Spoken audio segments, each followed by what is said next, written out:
last time out at Zolder, it was all about managing tyres in the second round of the championship. The field was pretty much split half and half between those starting on wets and those starting on dries.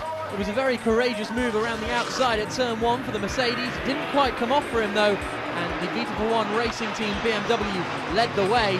Marc Basseng and Marcus Winkelhock making their way up through the field before Marcus decided that the wets weren't working out for him and he came into the pits. Maxime Martin was absolutely flying up at the front.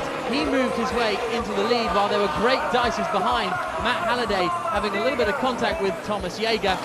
This, though, was the key moment of the race. Matt Halliday coming in and handing over to Mike Parisi, putting slick tyres on the Porsche, doing so earlier than the rest of the field. This allowed them to get their tyre temperature up higher than the rest as they struggled on slick tyres. Mike Parisi making 2 moves down 1 straight, such was the impressive performance of the Porsche. He then moved past Alexei Vasiliev, who'd taken over from Maxime Martin, meaning that only the number 3 Ferrari stood between him and the lead. Other cars were struggling with their slick tyres, Nicky Pastorelli having a small spin at the exit of turn 1. The number 3 Ferrari got out of the pits fairly quickly, but their pit stop was a lot later in the race, and as a result their tyres were not up to temperature. Mike Parisi under-braking into turn 9, making the move stick and retaking the lead of the race. The Ferrari would take a couple more laps to get his tyres up to temperature. You can see how much he was struggling on the slicks. There were great battles throughout the field. Nicky Meyer-Melnhof closing in on Enzo Ide, managed to get the overlap and make the move stick. This, though, summed up the WRT weekend. Stefan Ortelli hitting the back of Oliver Jarvis, and the double winners from Nogaro were sent spinning down the field. No one could catch Mike Parisi though, and he took the win for himself and Matt Halliday and the Team Exim Bank China Porsche squad, much to their delight, and it moved them up into 2nd position in the championship.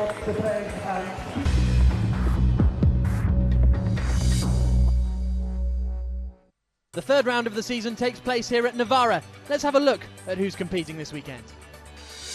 Engine troubles for the number 6 Aston Martin of Andreas Zuber and Sergei Afanasiev mean they won't have had as much running as they would have liked this weekend. Maxime Martin is going to be joined by newcomer to GT1, Leo Machitsky. Quite excited to be back in an Aston. Love the car, love the Pro Drive. Obviously had a big part to do with putting Team Russia together as well. Fair bit of pressure to not let Maxime down. I hope that I can live up to my own expectations and also the expectations of the team. After winning round 1 in Nogaro, Stefan Ortelli and Laurens Vanthoor still lead the Drivers' Championship, but a difficult weekend in Zolder means they're going to have their work cut out if they want to retain it here. Frank Stippler is hoping that they have learnt their lessons from the difficult weekend communication-wise at Zolder, he partnering the 33 car with Oliver Jarvis. Well, we had some meetings, we're talking about these things happened in Zolder, and I hope that we are in a good mood here to strike back. The V1 racing team got their season back on track in Zolder with a win in the qualifying race for the 18 car of Michael Bartels and Jelmer Berman.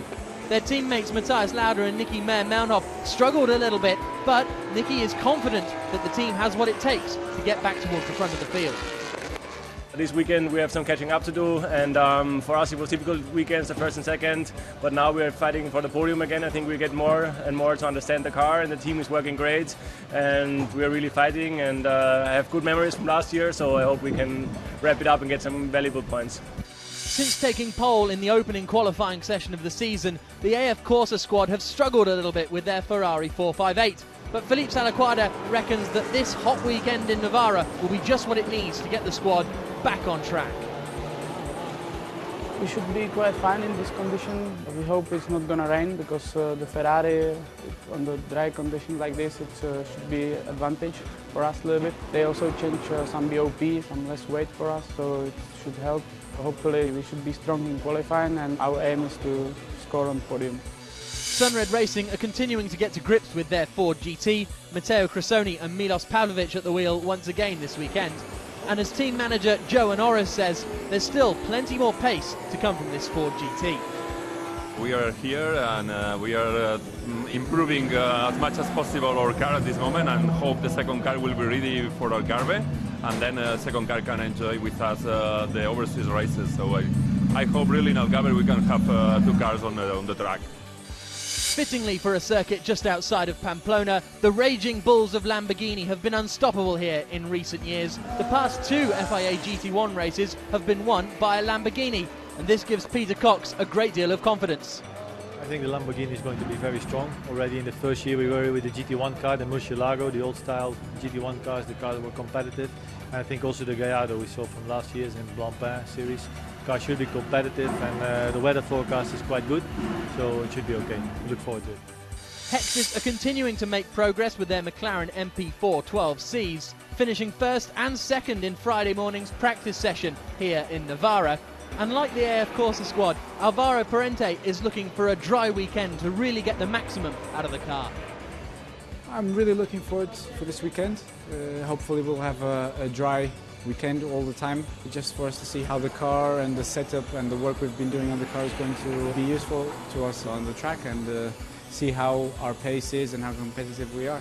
The Alinkel.com Munich Motorsports Mercedes-Benzes were unlucky to a degree in Zolder. Mark Vasseng and Markus Winkelhock were leading the qualifying race when their throttle broke with only a few minutes to go. But the sister car of Nicky Pastorelli and Thomas Jaeger performed strongly, and they come into this weekend third place in the championship. Thomas Jaeger is looking for that form to continue this weekend. Well, this weekend we hope to score points as the last weekends. I think that's the key for the championship. And yeah, we're well prepared, so hopefully everything works this weekend. There's no Ren Wei this weekend in the ex-Bank Team China Porsche, his seat being taken by Dino Lunardi, the reigning ADAC GT Masters champion. And in the sister car, Mike Parisi is excited for this weekend, having won the last race. It was a great weekend in Zolder because it was our first victory for Team China, ex-Bank Team China, for Porsche, for the Müllner team, for us drivers. So it was a very good experience. I think we can be very fast on several parts, and we hope for sure to repeat again here in Spain this weekend. Good evening, everybody, and welcome to Navarra. It's the qualifying race for the third round of the 2012 FIA GT1 World Championship. And as I say, it's a dusk setting here, and that should provide us with a spectacular view for what will be a 1-hour race. We've already had some drama. The second place car joining the front row Ryder Engineering car has already been pushed to the exit of the pit lane. My name is Jack Nichols. Alongside me here in the commentary box is John Watson. So the qualifying race for the third round of the championship about to get underway. It's going to be the Raging Bull just south of Pamplona that is on pole position. It's going to be alone on the front row, Darrell Young. The second row is Nicky Melnoff and Mike Parisi. We wait for the lights to go green. Very, very tidy formation here from GT1. And away we go. Stunning start from the Ford GT. Cutting to the inside line immediately. Darrell Young has struggled. Mike Parisi's coming up on the outside in the Porsche. But the Ford GT is going to take the lead, is it, as they all try and squeeze their way through turns 1 and 2. Parisi holds it. There's contact. They both get out of shape. The McLaren is through. Up the inside, Alvaro Parente leads this race. Somehow, the Lamborghini has managed to recover up into second place. What an action-packed first couple of corners. Big winner was the Porsche, one of the Mercedes being pushed wide. What a storming start from the Ford GT. Did nobody tell these guys this is an hour-long race? That was just a crash. But Milos Pavlovic there, you can see the Ford just ahead now of the Audi, and he was very aggressive, very forceful indeed, trying to put us the Ford up the inside. But he got a stunning start. 2 Audis side by side. We saw Frank Stippler talking about driving within the same team, and Stippler and the sister Audi side by side, banging door handles into turn 8. And they of course collided last time out at Zolder. Sending one up the inside there is the number 3 car of Philippe Salaquada. He's battling hard with Nicky Melnoff. Melnoff has the inside line. Salaquada will send it up the inside into the left-hander at turn 11. Melnoff gives him racing room and manages to hang it on around the outside. Surely he can't do it again into the next left-hander. Yes, he can. He's going out off the racing circuit. That's going to be an interesting one for the stewards to discuss. Milos Pavlovic still looking racy in there as well. Good start from Markus Winkelhock, actually. He's climbed well up the field after a difficult qualifying for the Alinkel.com Munich Motorsports Mercedes. But Nicky Melnoff is backing the field up. This is allowing the race leaders to absolutely sprint clear. So, across the line they come. McLaren leads in Alvaro Parente. Second is Darrell Young. It's everyone else for third position. The Ford GT Parisi is having to fend off the attack from the Mercedes. I know it's not, it's just taking the attack. It's past both of them. It's trying to go round again. The Mercedes coming up the inside into turn 1. And Pavlovich, it seems as if the Ford GT has had a resurgence, not in just in handling, but in straight line performance. It just pulled out alongside the two SLS Mercedes-Benz and passed them as if they weren't there. McLaren running very wide on the outside of turn 4. Oh, one of the Porsches on the inside line. That looked like it was Dino Lunardi being forced onto the grass. He manages to survive. Great start from Steph Dusseldorf, up into 11th place in that second Hexus McLaren. So we've got McLaren leading McLaren in 11th position. We go on board. Look at this brilliant view. On board with Markus Winkelhock, looking back at Thomas Jaeger. He's flashing his lights at him, saying, I'm quicker than you, teammate. Why don't you let me pass? But I'd be surprised if Marcus yields to that threat. This is one of the best views that I have ever seen in motor racing, because you have just got him. Oh, he's gone a little bit wide there. No, just differing lines into turn 1, through turn 2 as well. Yeah, I think that there was just an option of taking a late entry or an early entry into turn 2, and that was just to try and get track position. Out of the final corner they come, and one of those Mercedes, Markus Winkelhock, not coping with that corner very well, and that allows the Porsche to get alongside. We know the Porsche is strong in a straight line, and Mike Parisi moves up into 7th position. He's having to go defensive now because we're on board with Steph Dusseldorf, who also has got past the Mercedes, so 2 positions lost, all from an error at the final corner from Markus Winkelhock. Is he going to send one up the inside into turn 3? No, he's not. So that moves Parisi and the Porsche up to 7th, and Dusseldorf in the McLaren up to 8th. Watch Steph Dusseldorf coming down into turn 5. He's not going to make it past there. He may think about going up the inside into turn 6. Exactly, that's what I was about to say. I thought that the McLaren might find a slot up the inside, more grip than the Porsche, and fundamentally a more competitive car. And that's what Steph Dusseldorf did. It was aided by the fact that Mike Parisi got a little bit out of shape, but that's what I was waiting to see happen. Yep. Thank you very much. That was a good job, Steph Dusseldorf.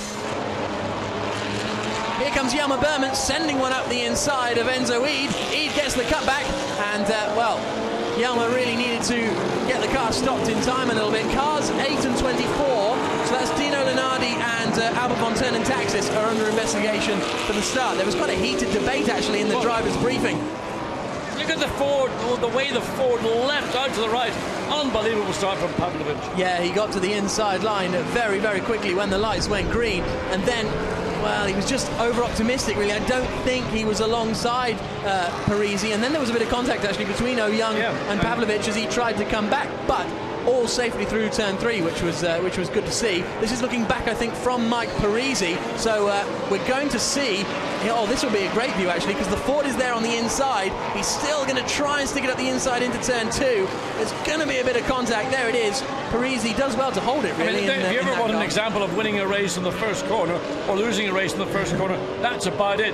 Nevertheless, back is that McLaren got ahead of the... Yes, so that means that Steph Dusseldorf has got past Thomas Jaeger then, and is up into 6th position from the back of the grid. Good work indeed from the McLaren. Bodywork on the McLaren is detaching. The left front part of the bodywork has detached from the McLaren. But here he comes, looking to the inside on the run down into turn 1. There's nothing between them. He's now got the overlap. We go on board, and into turn 1, Steph Dusseldorf is going to move up into 5th position.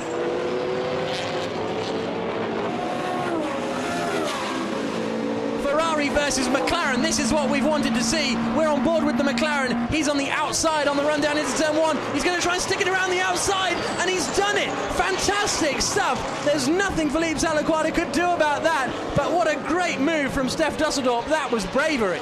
Ford goes wide, and he's lost 2. Oh, that's a real shame. That is, it's a definite problem for the Ford GT. Well, here we go, Steph Dusseldorf's got a great run on the Lamborghini. He looks to the inside, Lamborghini comes across, but Darrell Young doesn't cover the move in time, and Steph Dusseldorf glides through up the inside. McLaren first, McLaren second. Peter Cox shakes his head. Look, Darrell Young was never going to put a hard move on Steph Dusseldorf. It's not within the nature of the driver. Whoa, they're streaming into the pits then at the earliest possible opportunity. There you can see Matthias Lauda is going to be taking over that BMW. Oh, and Look at that. He's unhappy. He's unhappy. Not well. They've lost a lot of places. They came into the pits in a net 4th place, wasn't it? But they're now behind the behind. Ferrari pit stop. What's going on there? They're now behind the Ferrari. They're now behind the Lamborghini, as we saw. So that is not a good pit stop. Into the pits comes Steph Dusseldorf. He's going to be handing over to Fred Makovicky, and I expect Fred Makovicky to be something close to rapid in this McLaren when he gets in it.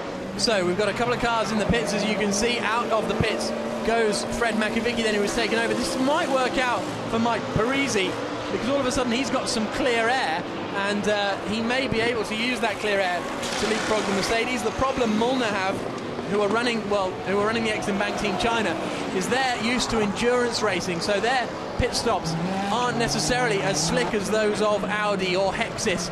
And well, here comes one of the Audis down the pit lane. Let's see where he comes out. All of this actually has promoted the 37 car of Nicky Pastorelli. He's now in front of Peter Cox, so I'm not quite sure. Finally, Jelmer Berman is through, up the inside, getting past the 33 car of Frank Stippler, and Jelmer Berman, the move he's been trying to make for the first half an hour of this race, has finally come off, and he'll probably come into the pits in a minute. He's got 5.5 minutes in which he can stay legitimately out on track. Oliver doing the job of traffic cop. So it's all gone a bit quiet here on the pit straight, because the main pack are going to be coming towards us shortly, as into the pits comes Albert von Turn Taxis to hand over to Thomas Enger. This is looking like a fairly slick pit stop. There's the drive-through, or is that the drive-through penalty? No, it is the changeover now. Albert von Turn Taxis to Thomas Enger.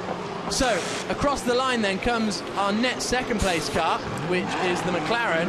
Out goes the Audi. This might work out pretty well actually for the Audi, because if we look at the start-finish straight, roaring through is Mark Basseng. So I think Mark Basseng is now in a net 3rd place. Net 4th is going to be his teammate, who's coming under pressure. Then 5th place is going to be Peter Cox. 6th is going to this Ferrari, and it's 7th place. I think we'll have to wait till it all shakes out, but that'll be my prediction. 7th place for Oliver Jarvis, although we've still got Mike Parisi and Jelmer Berman to pit as well. So when the pit stop window is fully closed, we'll give you a full rundown of exactly what's going on. Here comes the Lamborghini then, attacking to the outside. Nicky Pastorelli, the 29-year-old from The Hague in the Netherlands, is going very defensive towards the inside. The Mercedes has been a bit dodgy through there. Sparks flying as the car bottoms out on the inside curb. Surely the cutback here for Peter Cox. Can't quite get it through enough, but what a great battle. Lead car is now in. So Alvaro Parent handing over to Gregoire de Moustier. There you can see Parent with his Portuguese colours on his helmet. And this kind of lap time from Fred Makovicky could well see him. I don't think he's quite going to have the pace to leapfrog him, but he's certainly going to have closed in. Surely, allez, is the shout from the Hexis team. Did they change only on the left side tyre? I think they changed all the tyres. I'm not. It may have just been the angle we saw at. Also in, Mike Parisi handing over to Matt Halliday. That's going to be very interesting to see where they come out. I tell you what, there is Fred Makovicky then, and he exits the final corner now. So there is the gap between our two race leaders, the two McLarens.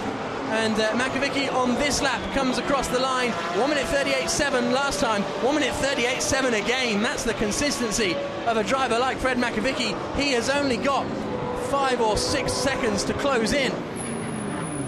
It's been a decent stint from Jelmer Berman as he comes into the pits, and he has well, his last lap was a 40.2, so he's had some decent pace actually, Jelmer Berman. This could be a good effort for them as they change all 4 tyres.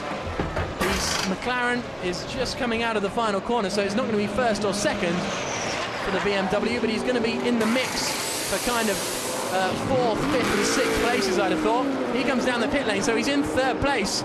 He might be able to hang on to this 3rd position, you know, because I can't see anyone coming out of the final corner just yet. There's the Mercedes. Mark Basseng, he's going to be on it with hot tyres. This is going to be pretty close, but whatever happens, this has been a storming drive. Out of the pits he comes, and he's not going to hold it. Basseng, or is he? Oh, he is. It's going to be very, very close, no, he's going to make it. But Basseng will have the speed. Basseng will have the speed. Into here he goes, outside of turn 2. The Mercedes have been struggling here all weekend, and Berman has just about held on for the time being. Well, Michael Bartels might be holding on as well. Yes, Michael Bartels, sorry, who has, of course, just taken over that BMW. But here comes the battle again. Peter Cox wider on the entry every time. I don't know whether it's Pastorelli going defensive, but he never gets a very good drive out. He's going to squeeze Peter Cox against the pit wall, side by side on the run down into turn 1, and they're pretty much matched for straight line speed, but Peter Cox is going to have track position. Pastorelli might try and be brave, or he might try and get the cutback. Let's see as he comes into turn 2. He's not going to be close enough. So Peter Cox, good move, got the best exit out of the final corner, and he's up into 5th place. And you can see the drive that Peter Cox got off turn 15. He just mothered the Mercedes in terms of acceleration, that initial acceleration. Across the line, though, comes Tony Villander in that red A, of course, of Ferrari. We go on board with him as he chases down the Alinkel.com Munich Motorsports Mercedes. Thought he might fancy a look here because we know the Mercedes is very, very difficult to drive through that turns 1 and 2 and 3 complex. Gets the comeback to the inside. This is going to be a brave one if he's ended up the inside. Oh, I think Nicky Pastorelli saw him coming. Pastorelli had to run wide. I mean, there was never an objective, or whatever you want to describe it, overtaking opportunity. But you can see again in turn 2 into turn 3. Makiewicz is the quicker of the two drivers in these McLarens. Again, it's going to be either a very simple pass. So into the left-hander at turn 5 they come. I mean, you're just asking the question is, why is Fred Makiewicz quicker? He just fundamentally is a quicker driver. He just has got more ability. He understands motor racing more. He brakes there. You can see him marginally later. He gets on the throttle certainly as quick as the lead car does. The lead car is pulling over to the right. Whether it's in defence or it's saying, look, I don't want the pressure. Let me go well there. Well, yeah, so that wasn't a pass. That was a gift. Through into the lead of the race. Maybe it's Fred Makiewicz' birthday today, or maybe it's Steph Justin's birthday. That was a gift. Now you can see the Lamborghini starting to get closer. The bull run is on down into turn 1. He looks to the outside. Yeah, is he going to be able to stick it around the outside? No, he's not. Come back into turn 3 is the possibility. Not quite yet. On board again we go with Marc Basseng. He's got out of shape. Is this going to be the chance for the Lamborghini up the inside into turn 6? Peter Cox sends it up the inside, almost contact, but he's through, up into 4th position. There's nothing almost about it. There was. I mean, there was very light contact, but nonetheless. But that's motor racing. I've got no problem with that because the error came from Basseng, and he offered up the opportunity to Peter Cox. And he tried to shut the door, but he tried to shut it when it was too late as a consequence of that very, very small little error. So that means that up into 4th place goes the Lamborghini Gallardo of Peter Cox. The Mercedes are now running 5th and 6th in the hands of Marc Basseng and Nicky Pastorelli. Does Daryl Young look pleased? Yes, he does. Oh, side by side. Oh, this Lauda is trying to get past Tony Villander, and Lauda using the opportunity that has been offered up to him. And that's all. And look how far back Villander has fallen from Nicky Pastorelli. What is this, a 5-way train, isn't it? Over 7th position, so crucial positions for qualifying. Late move from Stefan Ortelli. Nearly got the clout in on Oliver Jarvis again. That could compromise. Well, and that Halliday's got the benefit of all that. Yep, he's got ahead of Ortelli on the run out of turn 15. But watch Oliver Jarvis. Is he going to attack Matthias Lauda into the first corner? No, he didn't quite get as good a run as I thought he may have done. Into turn 1 they come. The gap between 3rd and 4th is now down to just 1 second with 6 minutes to go. So it's halved in the space of 2 laps. As they say in tennis. Or golf. Which one? Or whatever. Motor racing today. So somebody's had a massive, they've taken a load of dust, dirt on the inside of the track. It's been cast across the exit of turn 4, but look into turn 7. That's where Lauda tried to get the job done last time. Villander covered it, and he is absolutely driving that car like a bus, isn't he? He's using all his experience to stop Lauda getting the overlap. Here it comes, up the inside. But Jarvis is the winner. He's going to take them the winner. 3 abreast on the run down the back straight. There's not enough room for Villander to get onto the circuit. Their tyres are interlocked. The smoke comes up. 3 wide going down into the hairpin. A little bit of contact. I don't think Jarvis knew Villander was on the outside. Matt Halliday tries to force his way through on the inside. He gets past Villander. Matthias Lauda is the big winner. He has that 7th place. And look at Halliday as well, trying to find a way around that. Jarvis, I mean, it's just madness. That and Tony Villander, he's trying to come back. There's been so much contact. I mean, this is like come dancing. Look at this. I mean, this is what I mean. Only Lauda knew that I think there were 3 abreast, because look, Jarvis starts to come across not knowing that Verlander's there. Absolutely, and of course Matt Halliday's watching all this thing and lovely jubbly, bring it on. And again, it's Lauda who comes out of this a winner. He's the one that, of the 4 cars, makes the break out of turn 9 and has the consolidation into turn 10. There we see the battle still going on. Oliver Jarvis trying all he can. Oh, I beg your pardon, Ortelli as it is. That's Matt Halliday. Yeah, so all of a sudden Ortelli... But Halliday's going to get the run. Is he going to get the run out of turn 13? No, he wasn't sufficiently far up. But the Porsche may well yet put Stefano Ortelli's race into jeopardy. Ortelli currently in 11th place. Yeah, so... In fact, he's in 10th place because Halliday was 10th going across the line the last time. So somewhere or other, Ortelli has got ahead of Matt Halliday. Yeah, one lap ago was the opposite way around. Here we're seeing Verlander, and there's going to be a bit of a kiss. Well, that's where the damage to the Porsche came and this is where Ortelli got through. Right, into turn 11. Okay, so that must have either taken place on the screen whilst I was looking at my notes, or we did. Well, it's all kicking off again. So now Stefano Ortelli has managed to get past Tony Verlander and is now up into 9th position. Now, can Matt Halliday make his way past the AF Corsa Ferrari as well? That's going to be the interesting thing to see. Fred McAvicky through the left-hander at turn 12, then up towards the right-hander at turn 13, the hairpin.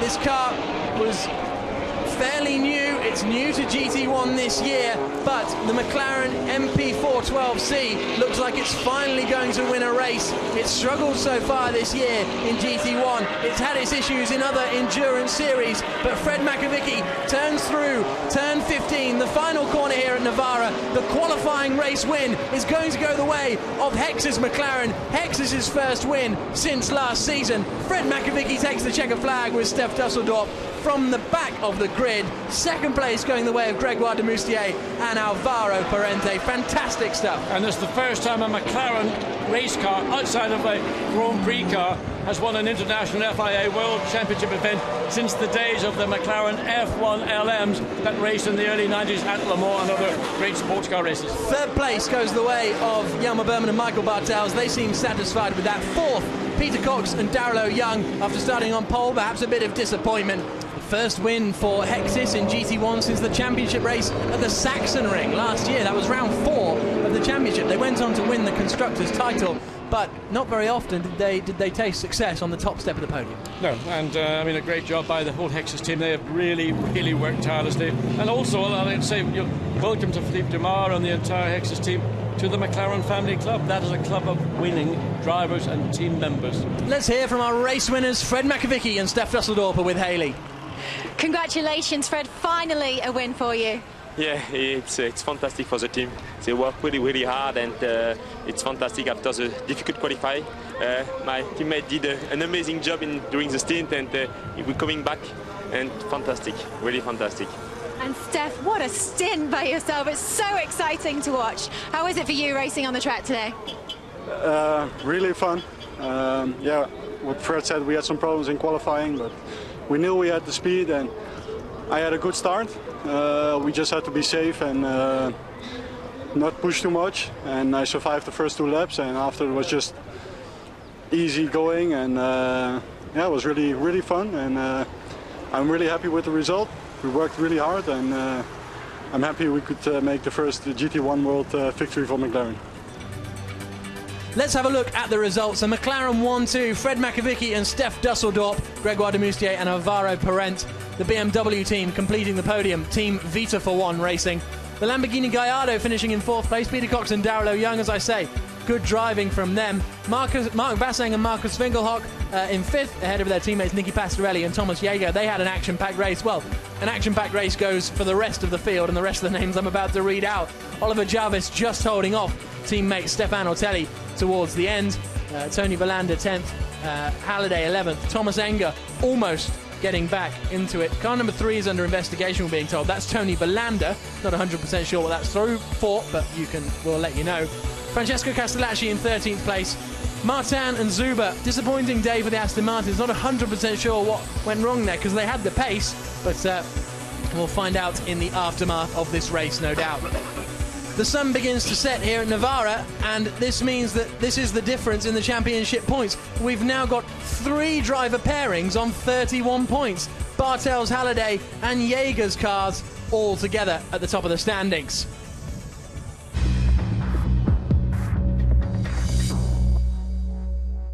Good afternoon and welcome to the championship race for the 3rd round of this 2012 GT1 season. It's an hour-long championship race where the winning driver will get 25 points towards their championship quest. We're here at the beautiful Navarra circuit in northern Spain.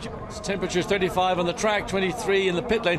Well down on yesterday, but what we saw yesterday was a little bit of history being made. We saw the 2 Hexes McLaren MP412s dominate, in spite of some setbacks, but dominate the qualifying race in GT1. And it was their first win in international motorsport for that McLaren MPC 12. Here's a look at the Navarra circuit. It's 15 corners, pretty interesting to overtake on. It depends where you can get a good run on your rival, doesn't it? Yes, I mean, it's all about taking the parts of the racetrack where you're strong. Primarily, it's easier to get it done up from start finish straight through sector 1 to midway through sector 2. That's at the end of the back straight into turn 9. Thereafter, the racetrack gets quite twiddly and difficult to overtake. You lose momentum very easily. Let's have a look at the starting grid then. Pole position and the front row lockout for the McLaren GT MP4 12C, Fred Makovicky and Gregoire de Moustier. Then we've got the BMW and the Lamborghini on the second row of the grid. The 2 Mercedes make up row 3. Marc Basseng and Nicky Pastorelli starting those cars. Matthias Lauda and Oliver Jarvis, the first of the 2 Audi R8s, down in 8th position. Disappointment for them. There is the second one, Stefano Telli. Tony Verlander, first of the Ferraris, in 10th place. 11th for Matt Halliday in the Porsche 911, and Thomas Enger alongside him. Watch for Thomas Enger. I think he could be carving through the field before too long. Francesco Castellacci and Maxime Martin in that Aston Martin. Hopefully the Aston Martins can peel through the field a little bit as well. The second ex-in-bank China Porsche, Benjamin Riche, and Matteo Cressoni and Milos Pavlovic starting at the back of the grid, which is where they've started most of the races, but it's undeserved this weekend because yesterday they were running as high as kind of 4th, 5th position before engine troubles forced them out of the race.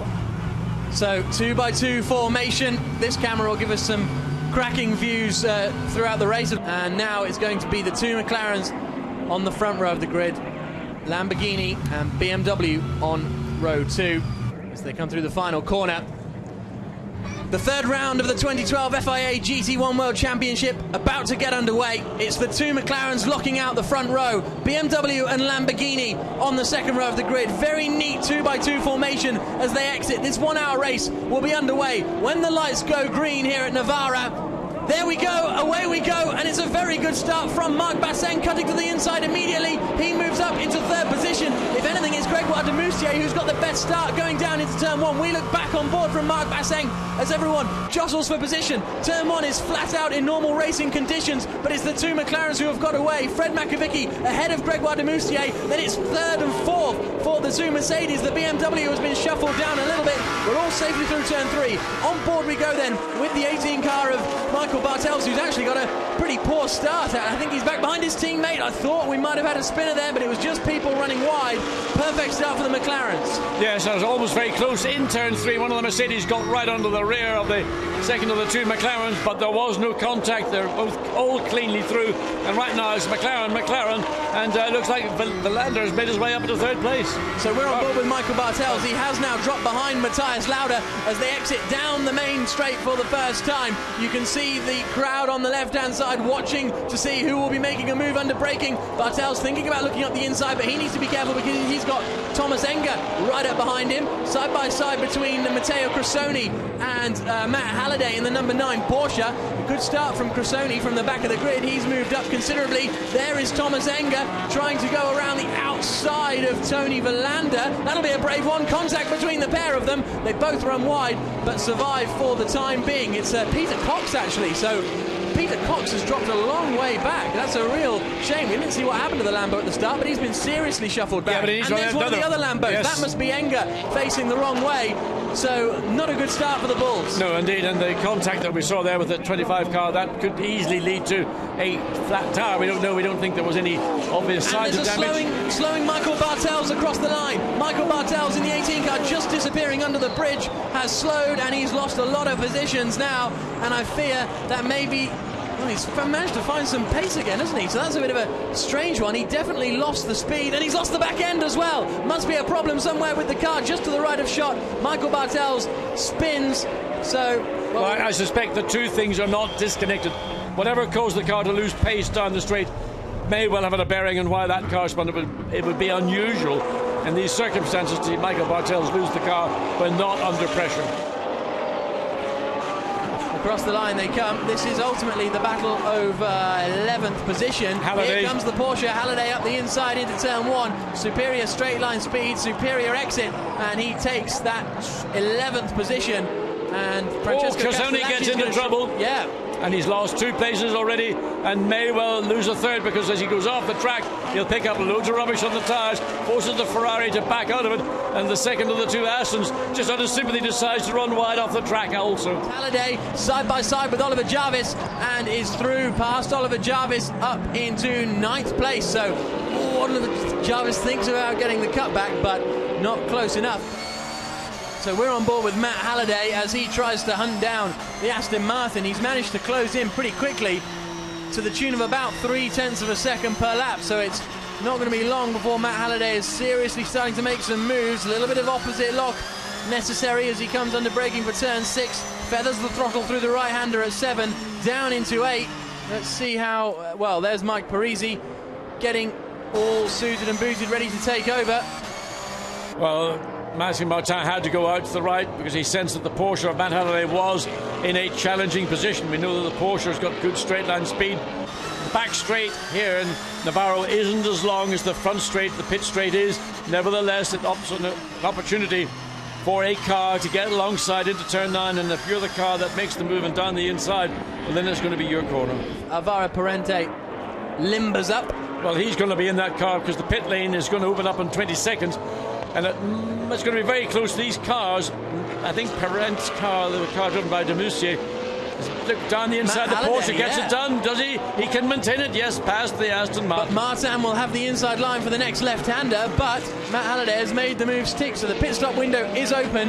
The teams can now come in and change their drivers if they require. Mark Basseng very proudly told me earlier that his team had the quickest pit stops of anyone in yesterday's qualifying race, 1.2 seconds quicker than any other team, and here we can see why.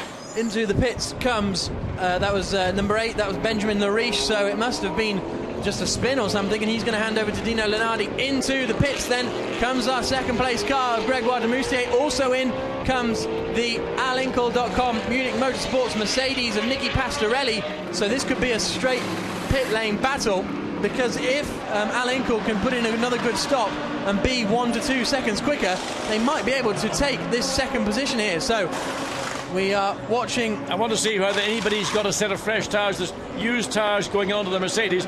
We didn't get a glimpse of the Hexes team to see whether that car had a fresh set of tyres for Alvaro Parente. Well, the car's just come off the jacks. Hard to tell. That's it's not been starting. One of the bugbears. There he goes.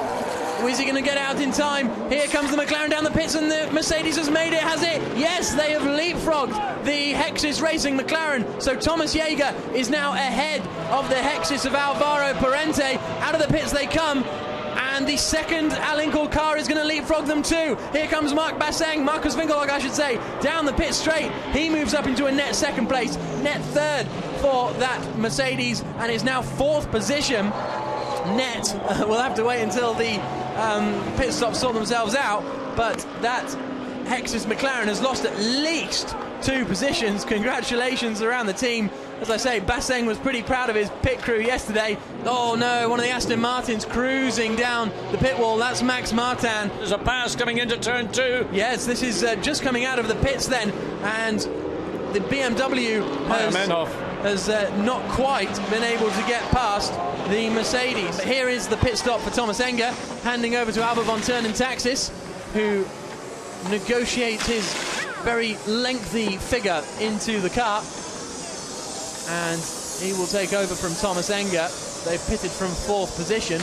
Not quite sure where they'll come out. Bit of a problem on the front left, though, unfortunately. A bigger problem on the rear, the bodywork. I mean, how that's going to be allowed to go back on track with the bodywork in that condition, I'm not certain. This is a lot of time lost. The front left not being compliant by any stretch of the imagination. But here's Steph Dusseldorp then, about to take over from Fred Makovicky. I'm expecting them to come out in a comfortable lead if all goes to plan with the pit stop. And as you say, the starting system on the McLaren is one of the biggest problems they've had. It's been a problem. Hopefully it's a problem they've rectified. Certainly it seemed to work perfectly yesterday evening. But we saw that when Alvaro Parent went into the car, it was a couple of seconds before the engine actually fired up. You could hear the engine being spun over. And it has been one of the areas where McLaren have been working tirelessly again to get the kind of performance that they expect to deliver. And let's listen again. It's still grinding. You hear this car, they're still working in the right rear, that's right. Yeah, so is that a problem on the right rear? No, there's a problem somewhere. Problem. So, Steph Dusseldorp, race leader, is having troubles. This could give the lead to the 2 Munich Motorsports.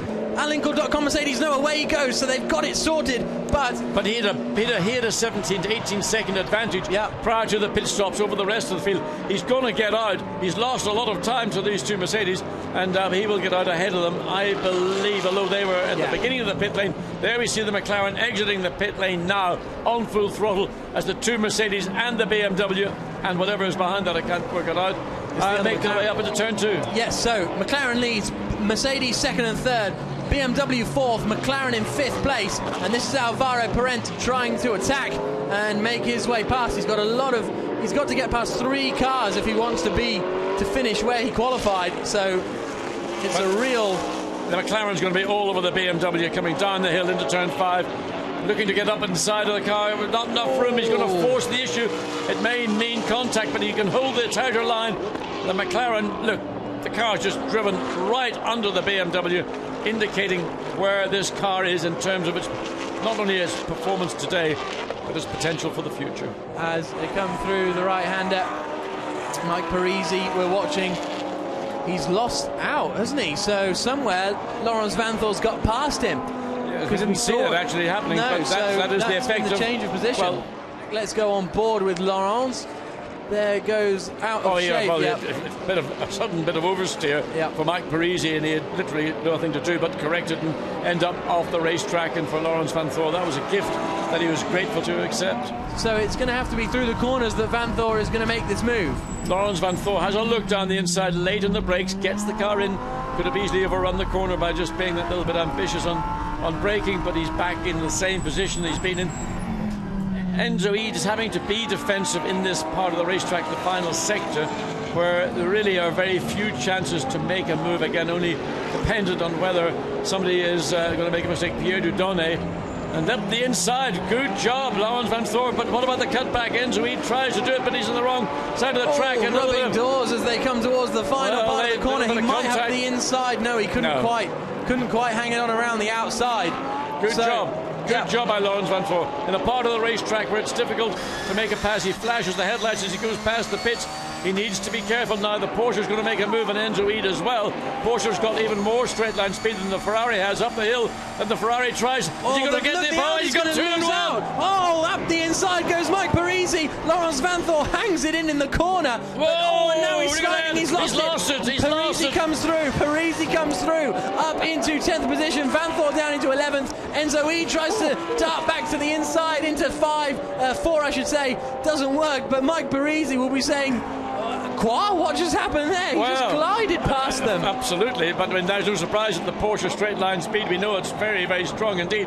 But Enzo Eid really had an opportunity to put the Audi behind him, but Laurens Vanthoor was very forceful, as you would expect from a single-seater race driver in a GT situation. He didn't offer up the Porsche, there was the Ferrari, I beg your pardon. Enzo Eid looked like he was struggling in turn 8.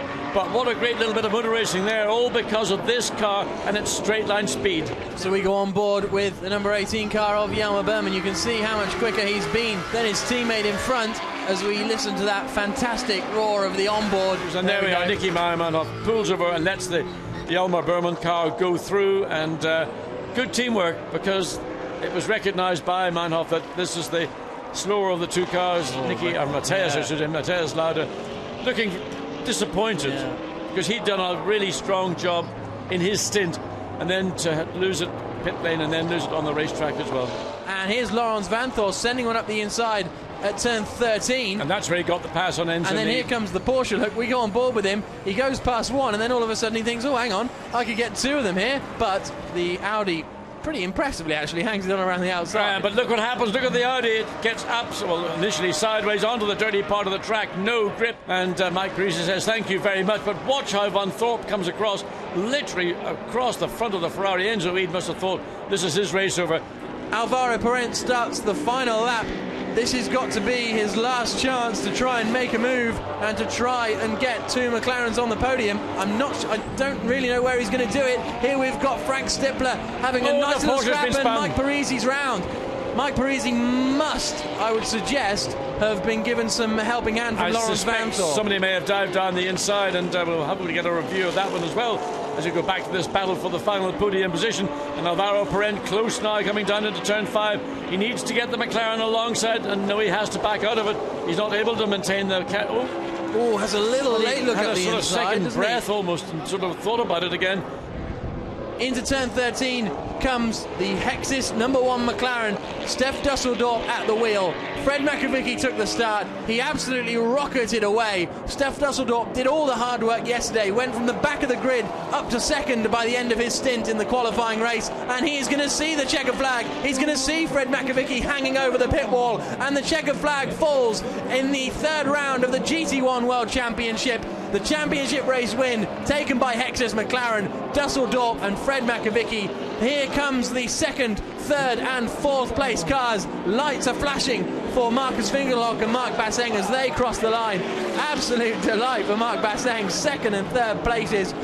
Fourth place going the way of the second McLaren. Disappointment there, no doubt. Jelmer Berman across the line for fifth and sixth, the BMWs.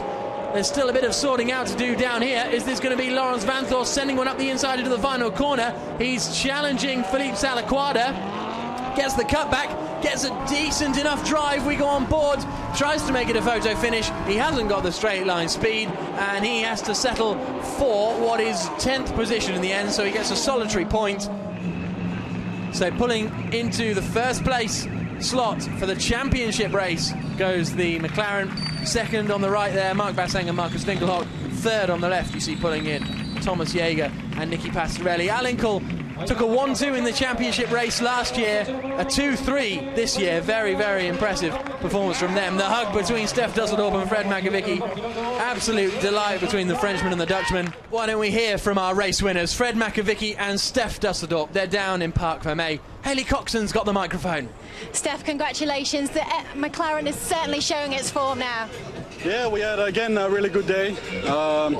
Fred did a perfect start, and he managed to make a nice gap. It's good he had a nice gap because we had some troubles in the pit stop. Engine is really hard to start in this condition, so yeah, it took some more time, but luckily the gap was big enough to maintain the lead, and then it was just push a few laps and control the race. Looking positive for the rest of the season now for you, Fred. Yeah, now we start really the championship for us, and we hope so that we arrive to be really performant on the rest of the season. I'm confident. Thank you. Very confident and very smiley, Fred McAvicky. Let's hear from our second place men, Marc Basseng and Marcus Finkelhock. Mark, you've got to be happy with this result here this weekend. Yeah, it's unbelievable as a driver, as a team manager. The team did an awesome job at the pit stop. I think that was our advantage to the others. I don't know how Thomas managed to keep Parenti behind him, but second and third is absolutely the maximum we could achieve today. And Marcus, you certainly weren't expecting this coming into this weekend, were you? No, not really, especially after the free practice. We were struggling a bit. So I thought it's going to be a really difficult weekend, and for sure I didn't expect the podium. So I'm really happy about the result. I told Mark already, last weekend we had P12 before in the 24-hour race and we won. So I thought P12 in qualifying maybe is not too bad, and it was. Thank you, guys. Yeah, Mark Basseng and Marcus Winkelhock, who won the 24-hour of Nürburgring. Let's hear from our third place men then. Thomas Jaeger and Nicky Pastorelli are down with Haley Coxon in Parc Fermé. Congratulations, guys. Thomas, how did you fend off that McLaren? Yeah, it was really difficult because we were quite slow at the straight, so I had to pay attention, especially in turn 1 on the brakes, because my rear was really loose. But finally I could make it. Thank you to the team. The car was great. In the free practice it didn't look like we are competitive, and now we are 2 and 3, so it's a great weekend for us. Vicky, congratulations. Looking at the times going into this race, we didn't think you'd have an advantage over the McLaren, but here you are on the podium. Yeah, I'm really, really happy about it. I mean, we did a great job for the team, we scored the maximum points we could, being not quick enough, still finishing second and third, thanks to being quickest in the pit stops finally. So really good job from everybody in the team. Thank you. Here's a look at the results. Fred Makavicki winning the race alongside Steph Dusseldorp. The 2 Munich Motorsport Mercedes coming home in second and third. The McLaren of Alvaro Parent and Gregoire de Moussier finishing in fourth. Then it was the 2 BMW Z4s of Team Vita for One Racing. Michael Bartels finishing ahead of Matthias Lauda and Nicky Melnoff after a little bit of team interchanging. Peter Cox and Darlow Young weren't quite able to capitalise on the advantage of the Lamborghini this weekend. They finished down in 7th place. Then the first of the Audis, Oliver Jarvis and Frank Stippler. The first of the Ferraris as well. I thought the Ferraris would be strong in the dry conditions, but 10th place was only as good as Tony Belander and Philippe Salaquada could manage. The Aston Martin of Andres Zuber and Sergei Afanasyev finished in 13th place. Albert von Taxis had a drive-through penalty, so ended up in 14th. Dino Lenardi had to recover after a spin from Benjamin Arish. Maxime Martin and Leo Machitsky retired, as did Matteo Cressoni and Milos Pavlovich, despite an impressive weekend. Here come the trophies. Roberto Jimenez, the Vice President of Navarra, hands them the trophies. And the Hexis crew, I can see down in the pit lane, there you can see them at the bottom of the screen, going absolutely berserk after taking the championship win. Here's the championship points. Steph Dusseldorp, Fred Makavicki, Thomas Jaeger and Nicky Pastorelli tied on points at the top of the championship. They're only 4 points clear of Ortelli and Vanthor. They're only 1 point clear of Bartels and Berman. They're only 2 points clear of Mark Basseng and Marcus Winkelhock. It's fantastically close at the top of the standings. Balance of performance, thank you very much. Here's the team's championship. Al Inkel moved to the top of the championship now. Hexis Racing finally sorting themselves out up to 2nd place. And we're back in 2 weeks' time in Slovakia Ring. We'll see you then. Thank you very much for joining us.